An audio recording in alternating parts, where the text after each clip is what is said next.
Game. So Molly's Game is written and directed by Aaron Sorkin, who usually writes the scripts that others direct. He's written Social Network, Steve Jobs, The Newsroom, The West Wing, but he wrote Molly's Game, and this is his directorial debut as far as I know. And Molly's Game stars Jessica Chastain, who plays Molly, who is a poker princess, or queen, don't call her princess. She helped out with a colleague's underground poker nights, which are pretty high stakes, and she's like, I could do that, so she did that. And at the beginning of the movie, the FBI has busted into her house and seized all her shit, so this is her talking with her lawyer, played by Idris Elba, also showing the story as it leads up to that. And I really enjoyed this. I enjoy Aaron Sorkin's writing, and that's what you see from here. If you didn't know it was directed by Aaron Sorkin, you would know it was written by him. And Aaron Sorkin's script is an easy thing to spot. Just everyone has that quippy dialogue. Everyone talks like Aaron Sorkin's brain. But damn it if I don't find that entertaining. So that's the hook for me. But also Jessica Chastain. I cannot pick out a role of Jessica Chastain where I was like, she kind of phoned it in. She wasn't that great. Jessica Chastain is awesome, and she's great in here. You really feel for her story from the beginning. The beginning setup for her is humorous. It looks almost irrelevant, but it's not irrelevant. And from there, she's working for a scumbag, and you're like,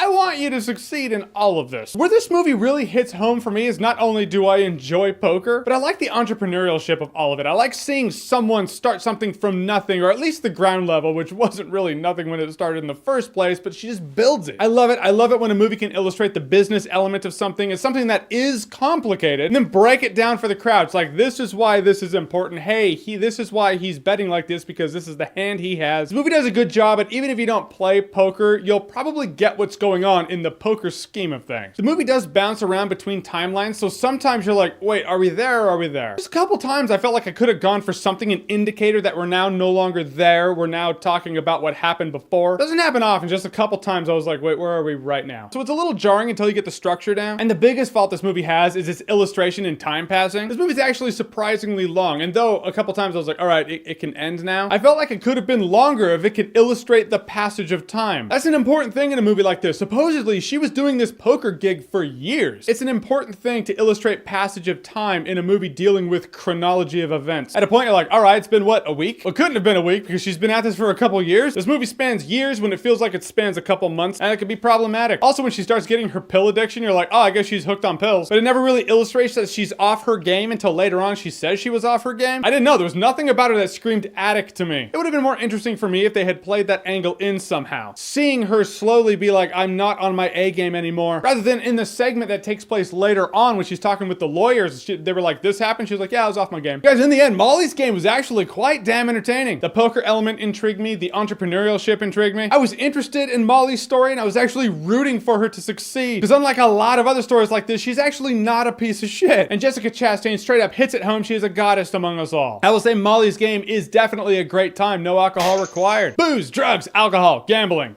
Happy holidays. All right, guys, so Molly's Game, have you seen it? What did you think about it? Whatever you thought, comment below, let me know. And as always, if you like what you've seen here and you want to see more, click right here to see more.